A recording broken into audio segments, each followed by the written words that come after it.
I'd lived on this land long before any HOA existed. A modest ranch on the edge of town with dry summers and shallow wells. I relied on every drop of water I could gather.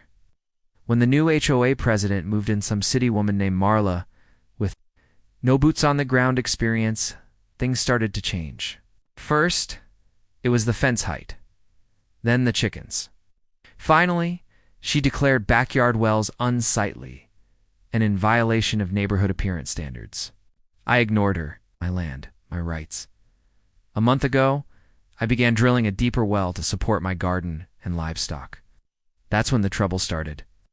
Marla showed up in her spotless SUV with a clipboard and attitude. "You can't do this without HOA approval," she snapped. I calmly showed her my state-issued well permit and told her to leave. Instead, she called the cops. They arrived that afternoon, 3 patrol cars, lights blazing like I was running a meth lab. I showed them the permit and explained the situation. They apologized and left. But the HOA wasn't done. 2 days later, a cease and desist letter came by courier, threatening legal action.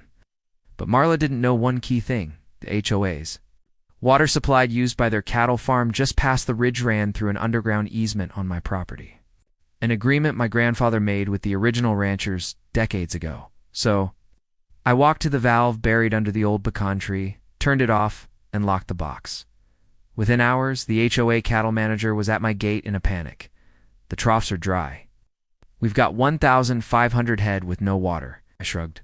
"Guess you'll have to get HOA approval to ask me nicely."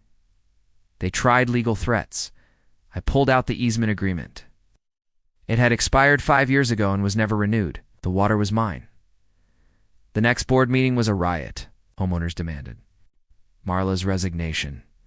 Their prized cattle operation was losing thousands a day. Within a week, she stepped down, and the new president offered me a formal apology and a written agreement to never interfere with my property again. I turned the water back on but charged them double. Just business. Asterisk.